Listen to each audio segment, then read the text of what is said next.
Basarnas ini belum punya alat sonar yang memadai. Kalau misalkan 7 hari itu belum semuanya ditemukan, pada saat itu kita akan melaksanakan evaluasi dan operasi akan kita lanjutkan.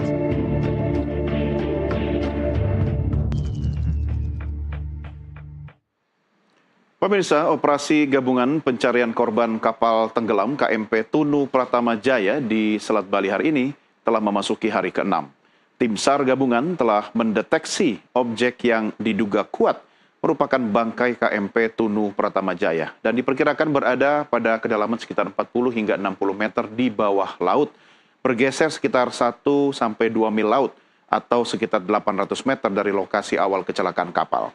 Untuk membahas proses pencarian hingga hari ke-6 ini, kami akan berdiskusi langsung dengan Deputi Operasi dan Siaga Basarnas, Ribut Eko Suyatno. Dan juga sudah terhubung bersama kami yaitu salah seorang korban selamat atau penyintas dari KMP Tunu Pratama Jaya, Bejo Santoso. Selamat sore, Mas Bejo. Selamat sore. Apa kabar, Mas Bejo? Sehat, baik. Ya, baik. Mas Bejo, sebelum saya berbincang lebih jauh dengan Anda, saya ajak Anda dan juga pemirsa, mari sama-sama kita simak sebuah tayangan grafis yang berikut ini.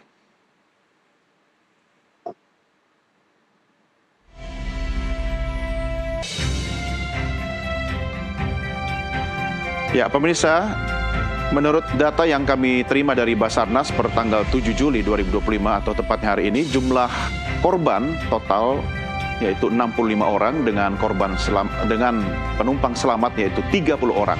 Sementara korban meninggal dunia adalah 8 orang dan hingga saat ini masih dalam upaya pencarian yaitu 27 orang penumpang. Sementara ada 2 orang yang belum bisa diidentifikasi.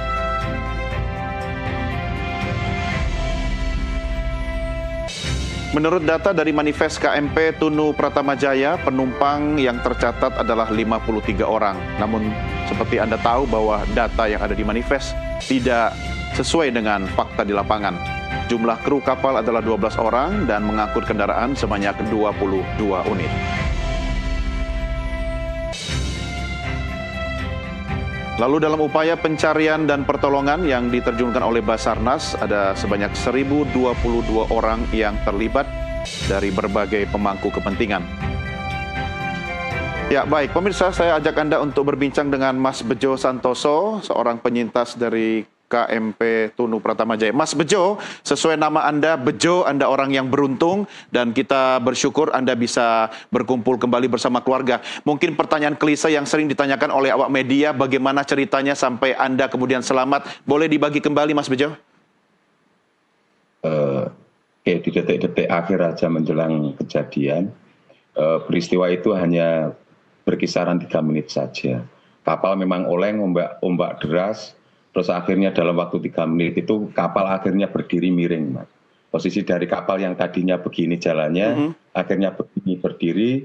Dari sinilah intinya 3 menit itu total semua mencebur. Akhirnya ya udah kita tenggelam di air, hadir lagi di permukaan, kapal itu udah tengkurap terbalik gitu. Posisi Anda saat kapal miring itu lagi di mana, Mas? Posisi kapal dari awal sampai intinya kapal miring dan tragedi saya di dak atas di timur gitu, ke arah intinya pintu keluar nanti. Di dak atas ini ruang terbuka atau dalam ruangan ya? Ruang terbuka. Ruang terbuka. Ruang terbuka yang untuk ibaratnya yang mau merokok atau gimana kan gitu. Oh, Anda termasuk penumpang yang merokok?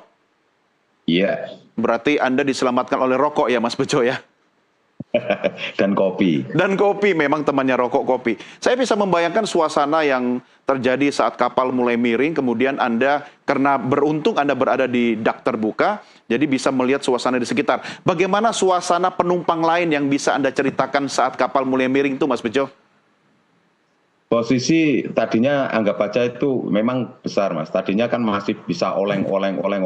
Sehabis itu kan langsung dia miring ke kiri, itu nggak bisa balik lagi. Disitulah intinya dengan waktu singkat 3 menit itu kita semuanya melompat lah intinya. Dan saya orang yang paling terakhir melompat sambil ibaratnya ngelempar pelampung. Itu aja. Makanya banyak pelampung itu tidak terpakai karena ada intinya kita lari ke situ untuk melempar-lempar itu, makanya banyak korban itu tidak pakai pelampung karena waktunya singkat sekali. Nggak sempat ambil dan pakai pelampungnya ya Mas ya? Saya ngelemparin semua pelampung itu ke laut. Jadi setelah semua saya merasa itu udah waktunya, saya dengan refleks meloncat ke laut udah, dan kita tenggelam 1 menit di dalam air laut. Setelah itu kita naik, perahu udah tengkurap gitu. Oke, Dan Mas posisi ya. Silakan dilanjutkan Mas Bejo.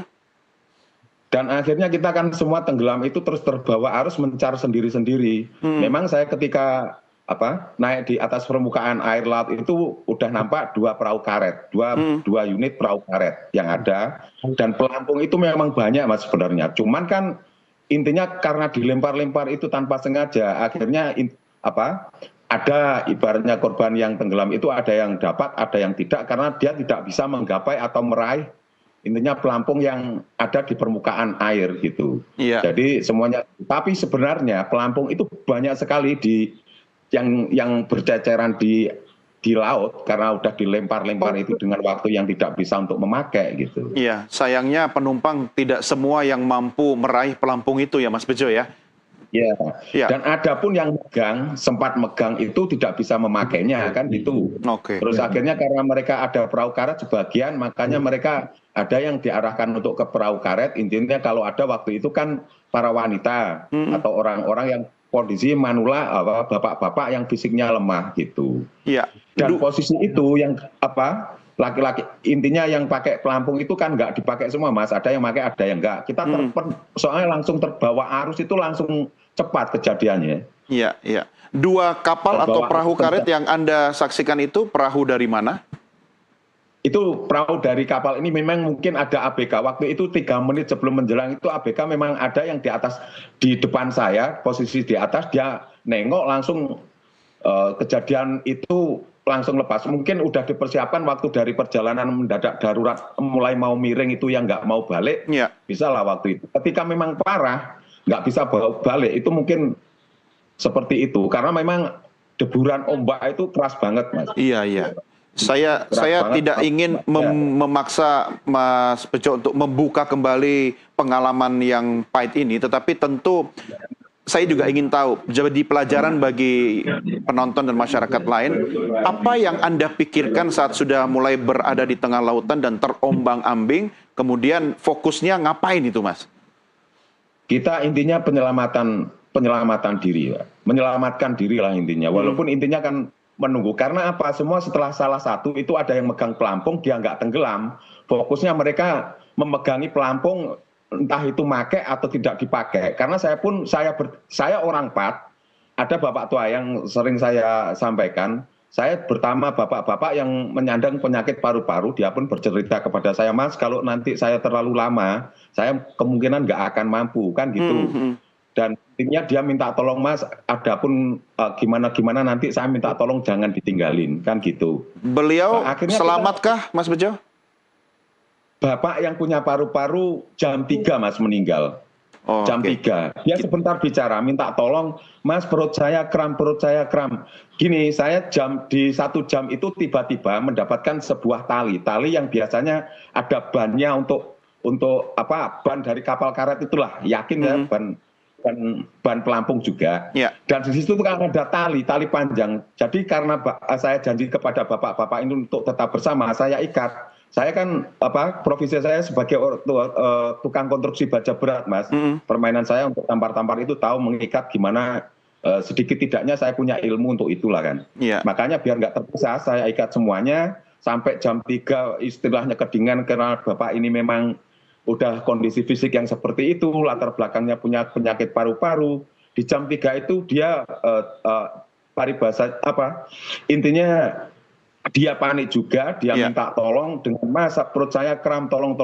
Nggak nyampe 3 menit juga, Mas. Dalam pun nggak nyampe 3 menit. Akhirnya ketika saya mencoba untuk membuka tali, karena bapak itu berada di jajaran 4 ini, saya di sini, bapak itu di sini gitu. Dan akhirnya ketika saya bisa, bapak yang nomor 3 ini mengatakan, Mas, bapaknya meninggal di situ. Di situ kita down semua, dah drop. Walaupun saya berusaha untuk menguatkan, meyakinkan bahwa kita akan terselamatkan. Kalau memang kita harus mati hari ini, ya intinya kuasa Tuhan gitu aja. Ya. Dan akhirnya ini saya punya teman yang dari Jember, entah hari ini saya kurang konfirmasi, istrinya udah ketemu atau belum, yang dia saya peluk namanya Mas Kolil dari Ledo Ombo, Sempolan Jember. Itu bisa dikonfirmasi sama dia, cuman dia lagi bersedih banget mungkin. Karena dia punya anak 2, dengan dia pun korban, istrinya belum diketemukan atau gimana, saya kurang update, Mas. Iya, kita berduka dan juga prihatin atas korban yang meninggal. Namun terlepas dari itu, kita juga mengucapkan terima kasih Mas Bejo dan beberapa kawan selamat sudah berupaya untuk membantu korban yang lain. Mas Bejo, saya ajak Anda untuk kita sama-sama ke Basarnas dulu. Sudah ada bersama kita Direktur Operasi Basarnas, Edi Prakoso. Selamat sore, Pak Edi. Selamat sore, Pak. Pak Edi, terima kasih bersama kami. Tadi Pak Edi pasti sudah mendengar cerita atau kisah dari Mas Bejo Santoso, salah seorang penyintas. Tentu kita bisa bayangkan bagaimana kondisi di tengah lautan. Tetapi saya juga harus mengapresiasi bahwa anggotanya Pak Edi ini sudah melawan segala bentuk cuaca, kondisi laut dan sebagainya untuk bertujuan mencari korban lainnya. Bagaimana perkembangan sampai hari ini, Pak Edi? Baik, terima kasih. Terkait dengan perkembangan operasi, jadi kita sama seperti di hari kelima, kita melaksanakan operasi di mana 3 seru yang sudah kita bentuk, yaitu seru udara, kemudian seru laut, dan seru darat, di mana seru udara juga melibatkan dari API Banyuwangi, kemudian dari Basarnas sendiri, dari TNI Angkatan Laut, dan dari kepolisian. Di mana pelaksanaan searching juga dilaksanakan sejak dari pukul 9 sampai dengan pukul 12. Kemudian pelaksanaan untuk seru laut ini juga masih melaksanakan pencarian, di mana pada H+5 kemarin ada 2 korban di 5 nautical mile dari lokasi RKK, kemudian ada yang di 16, di mana dua-duanya sudah teridentifikasi. Kemudian dari seru darat, dari pihak kepolisian, dalam hal ini Polres dan Kodim juga terus melakukan penyisiran baik di sepanjang pantai Gilimanuk dan Tapang. Demikian. Ya, Pak Edi, saya ingin konfirmasi pemberitaan terkait dengan sudah ditemukannya titik di mana bangkai KMP Tunu Pratama Jaya itu. Sudah benarkah berita soal itu, Pak?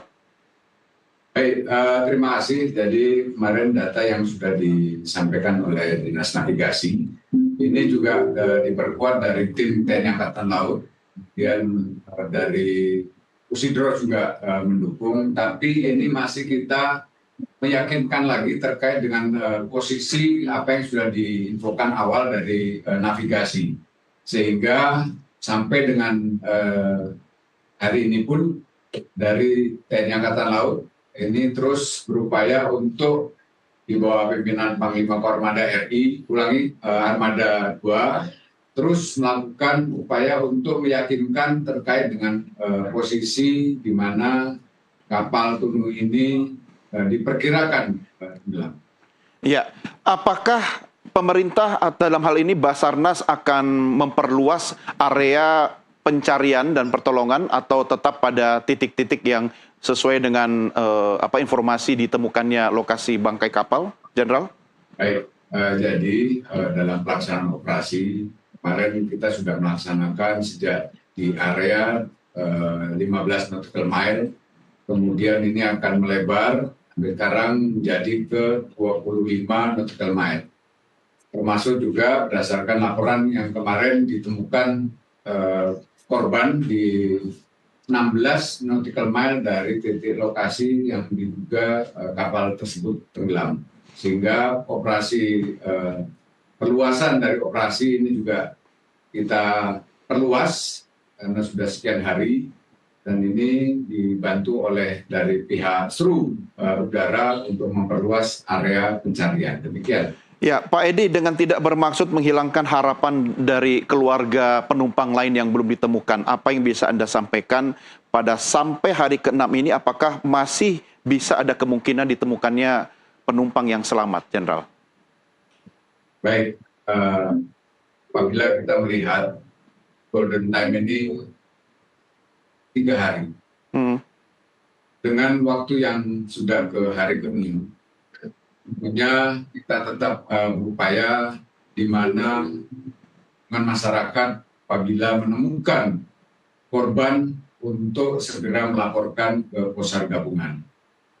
Termasuk juga upaya kita dalam rangka upaya pencarian yang dimungkinkan korban-korban ini masih ada di kapal KMP Tunu. Demikian. Baik. Pak Edi, saya kembali ke Mas Bejo dulu sejenak. Mas Bejo, saya ingin tahu pengalaman Anda ketika kemudian berhasil diselamatkan, apa yang dilakukan oleh petugas atau mungkin pihak-pihak yang membantu penyelamatan Anda, dan seperti apa kondisi fisik Anda pada saat pertama kali Anda ditemukan setelah terombang-ambing di lautan lepas? Alhamdulillah saya ditemukan nelayan, Mas. Iya. Jadi kalau boleh saya mengulang, intinya 5:30 pagi itu saya mencoba untuk menaikkan kepala ke barat, ke timur, ke utara, ke selatan, dan akhirnya di utara itu saya samar-samar melihat perkiraan saya seperti sebuah nelayan. Setelah 3 kali saya intinya memastikan bahwa itu perahu nelayan, saya teriak-teriak, Mas. Oke. Teriak-teriak itu, Pak, tolong Pak, Pak, tolong Pak. Akhirnya nelayan itu mendengarlah suara saya di jarak kisaran 200 meter. Dan di posisi itu nelayan itu sedang menaikkan satu ABK yang korban kapal tenggelam juga. Terus bapak ini bilang, Mas, sampan berenang mendekat ke sini. Oh, maaf Pak, saya nggak bisa. Saya berempat, saya bawa jenazah. Kan posisi yang sehat itu saya, Mas. Bapak dua ini orang bapak-bapak, satu ini udah down anak Mas Kolil yang dari Jember yang kehilangan istrinya. Ya. Dan bapak yang meninggal itu saya ikat di pinggang saya. Gitu. Setelah intinya 15 menit, akhirnya perahu itu datang ke kita dan kita bisa naik ke perahu, dan dalam perjalanan menuju darat yang dengan tempo waktu 30 menit, di tengah perjalanan saya dan semua korban yang selamat itu melihat ke tengah-tengah bahwa ada 2 perahu karet itu tadi ternampak oleh kita. Setelah itu saya bilang ke Pak nelayan, Pak, itu teman-teman korban kita, Pak, tolong gimana? Mas, maaf, kondisi perahu kita itu udah penuh ombak keras ya. Mungkin saya tadi berdua, ada satu teman saya yang mungkin sudah meluncur ke sana, atau nanti kalau kita kontak lagi di darat, yang penting Mas korban ini semua tak antar ke darat dengan perjalanan waktu 30 menit. Baik.